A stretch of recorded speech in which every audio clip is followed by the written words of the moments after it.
menuju ke Pak Wiratno, Dirjen Konservasi Sumber Daya Alam dan Ekosistem KLHK, Kementerian Lingkungan Hidup dan Kehutanan. Pak Wiratno, pertanyaan saya masih seperti yang tadi. Kalau seandainya memang nanti pembangunan kita tidak bisa bayangkan mungkin masif akan dilakukan, lalu kemudian jangankan kita bicara soal hampir 3.000 komodo, katakanlah 5 komodo kemudian yang muncul kan bisa membuat buyar, bisa membahayakan baik bagi komodo maupun bagi manusia di sana. Bagaimana kemudian bisa dibayangkan seperti itu, Pak, ketika proses pembangunan? Iya, kami jelaskan bahwa di Rinca itu lembah untuk komodo itu ada 500 hektar. Di wilayah yang sudah terbangun sarana prasarana yang lama itu kira-kira 1 hektar. Ya Mas ya. Di situ ada kira-kira 15 ekor komodo aktif yang sering dilihat turis. 15 ekor. Ya. Dan memang di zona pemanfaatan ini komodo kan binatang yang dia sangat peka terhadap bau. Kalau dulu ada restoran di situ, ada dapur untuk para pekerja dan ranger kita, pasti dia datang di situ. Oke. Ya. Sarpras ini sebetulnya menyatukan dari sarana prasarana yang terpencar-pencar itu menjadi satu sistem yang terpadu. Dan pengunjung tidak boleh berinteraksi langsung dengan komodo seperti yang terjadi saat ini dan sangat membahayakan. Itu yang dituju nanti, Pak, ya, meskipun proses pembangunannya masih PR ini. Bagaimana? Itu yang dituju nanti agar komodonya lebih sehat secara psikis dan juga secara fisik begitu.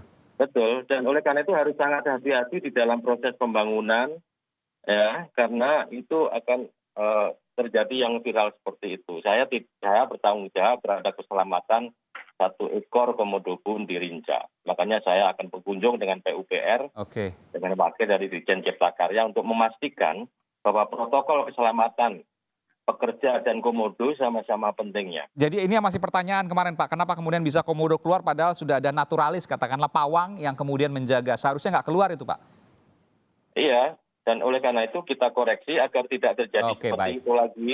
Ya, jalur-jalurnya kita amankan, dan sementara kita tutup agar bukannya mau ditutup-tutupi, tetapi agar kita bisa konsentrasi naturalis guide itu menjaga komodonya. Baik, ini penjelasan lengkap. Tapi saya ingin bertanya, Pak, soal pembangunan, Bapak akan berkunjung sana untuk menginvestigasi. Lalu kemudian soal setelah nanti jadi, apa yang kemudian Bapak bisa sampaikan? Apakah komodo ini akan lebih sehat secara psikis dan fisik? Iya, secara psikis dia tidak akan bersentuhan dengan manusia. Dulu pengunjung bahkan harus membeli kambing untuk mengundang komodo. Sekarang sebetulnya komodo di wilayah itu memang lebih familiar dengan manusia selama ini, berpuluh-puluh tahun ini, ya, termasuk di Rinca, ya, di Loh Buaya itu. Oleh karena itu, kita coba untuk kita menjauh dari komodo, tetapi kita masih bisa melihat mereka dari jauh. Secara psikis dan secara fisik, itu lebih sehat. Ya, kita juga ingin menjamin bahwa pakan komodo juga cukup. Pakan komodo cukup dari pihak pemerintah setempat dan juga pemerintah pusat? Bukan, dari rusa tidak boleh diburu. Ya, binatang-binatang itu banyak menjadi, kerbau pun menjadi mangsa komodo. Oh, dia akan mempertahankan demografi dari ekosistemnya di sana dengan alamiah? Persis, karena visitor sekarang nggak bisa lagi jalan di atas tanah, nanti akan berjalan di boardwalk, ya. Kira-kira tingginya 2 meter dari kayu dan lebarnya kira-kira 4 meter. Oke, baik. Itu yang memastikan bahwa pengunjung tidak lagi bersentuhan dengan komodo. Baik, saya ke Bung Ulang. Bung Ulang tadi sudah jelaskan secara lengkap dari Pak Wiratno, Dirjen KLHK. Komentar Anda? Ya, pertama bahwa sudah dikonfirmasi memang dibangun di atas habitat asli komodo, ya. Dan itu menurut kami saya pernah ke sana, ke Pulau Komodo dan Pulau Padar, dan saya kira tidak beda jauh model perlakuan di sana. Gitu. Satu tadi soal perlakuan, misalnya tadi mengatakan soal keselamatan pengunjung. Tidak ada argumentasi dari pemerintah untuk mengatakan bahwa selama ini pengunjung banyak mati di sana, bahwa pengunjung banyak terancam di sana, agar bisa dijadikan legitimasi bahwa proyek ini kemudian prasarana ini untuk menjauhkan manusia dari komodo itu menjadi faktanya kan tidak terdengar sampai saat ini gitu. Oh, pengunjung sama sekali tidak terancam di sana? Iya, maksudnya artinya tidak, kita ke sana ditemani ranger dan kita bisa apa dengan komodo selama ini biasa saja ditemani ranger dan aman begitu ya? Aman begitu. Dan kita mematuhi Oke, baik. Kalau soal tadi misalnya setelah kemudian ada pemisahan nanti jalur manusia dengan jalur komodo kemudian tidak berinteraksi langsung tapi manusia tetap bisa melihat, kemudian bisa menikmati komodo, bukankah itu hal yang lebih positif? Saya tidak melihat itu, Mas.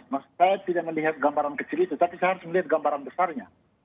Kan kawasan strategis pariwisata nasional Labuan Bajo itu kan menitik beratkan pada wisata di Komodo gitu. Ada Pulau Komodo, Pulau Padar dan Pulau Rinca.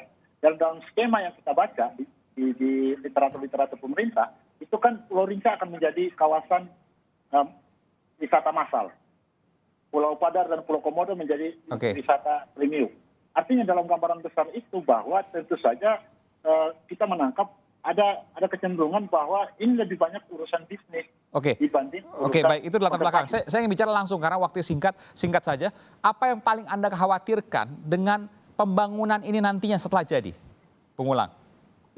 Yang saya paling khawatirkan bahwa kita ngomongin konservasi tapi kita nggak punya ahlinya. Saya kasih contoh misalnya.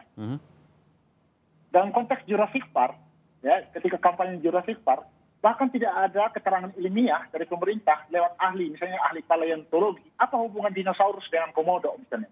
Sampai pakai citra Jurassic gitu ya, pakai citra dinosaurus gitu. Kan seharusnya ada keterangan ilmiah yang disampaikan dulu ke publik sehingga kita bisa tahu bahwa kata Jurassic itu yang paling Anda khawatirkan. Yang paling Anda khawatirkan apa yang akan terjadi di bayangan Anda ke depan? Yang paling saya khawatirkan adalah komodo akan terancam wilayahnya. Penelitian terbaru dari Australia, ya jelas ya, 2050 komodo itu terancam. Punah. Dan oleh riset itu mengatakan bahwa justru Pulau Rinca dan Pulau Komodo itu menjadi tempat yang paling aman. Oke. Jadi kalau udah aman jangan diapa-apain lah, kurang lebih begitu ya? Iya. Oke, baik. Karena tadi. Baik. Ini waktu sudah singkat, sudah habis, tapi saya harus bertanya juga supaya adil ke Pak Wiratno. Pak Wiratno, disebutkan tadi studi disebutkan Australia bahwa komodo itu paling aman di Pulau Rinca dan Pulau Padar. Ada juga Pulau Komodo, 3 pulau di sana di NTT. Baik. Kalau seandainya dikutak-katik malah nanti kemudian menjadi hal yang lebih buruk, bagaimana kemudian Anda menjawab ini? Terakhir, Pak Wiratno. Iya, kalau 15 ekor bisa kita handle selama proses pembangunan, di Rinca itu ada 1.300 ekor di puluhan lembah di Komodo. Yang di Pulau Rinca, puluhan lembah. Jadi ini hanya salah satu lembah. Ya, dan itu kita harus memastikan bahwa tidak ada komodo yang meninggal. Oke. Populasi komodo 2018 2.897. 2019 3.022. Bertambah populasinya Mas 125 ekor. Ini data lapangan. Ya, jadi kita harus memastikan dan kita harus bekerja keras untuk memastikan bahwa pakan komodonya tidak bermasalah seperti di Komodo bagian barat. Dan populasi ini nanti akan dipertahankan bahkan mungkin meningkat setelah ada proyek nanti, Pak? Jaminan dari pemerintah populasinya akan dipertahankan, bahkan mungkin cenderung meningkat setelah ada proyek nanti selesai. Dari data 2018 dibanding 2019 meningkat 125 ekor. Oke. Problemnya memang kadang-kadang komodo ini kanibal, dia memakan bangsanya sendiri. Kalau tidak ada pakan yang cukup bagi dia. Oke. Jadi kita mempunyai monitoring 15 tahun, data monitoring 15 tahun. Itu kita pastikan harus meningkat. Semoga asumsi dari Australia tidak benar. Anda menyatakan tidak benar. Baik, nanti kita akan lanjutkan di lain kesempatan karena terus ini kemudian akan menjadi pro kontra yang kemudian harus didudukan di tengah masyarakat terkait dengan sosialisasi komunikasi. Terima kasih Pak Wiratno, Dirjen Konservasi Sumber Daya Alam dan Ekosistem Kementerian Lingkungan Hidup dan Kehutanan KLHK. Juga ada Direktur Eksekutif Wahana Lingkungan Hidup Walhi NTT, Umbu Wulang Tanamah. Terima kasih Bapak-Bapak telah memberikan informasi di Sapa Indonesia Malam. Saudara, ini adalah akhir dari Sapa Indonesia Malam. Saya Aiman Wicaksono undur diri.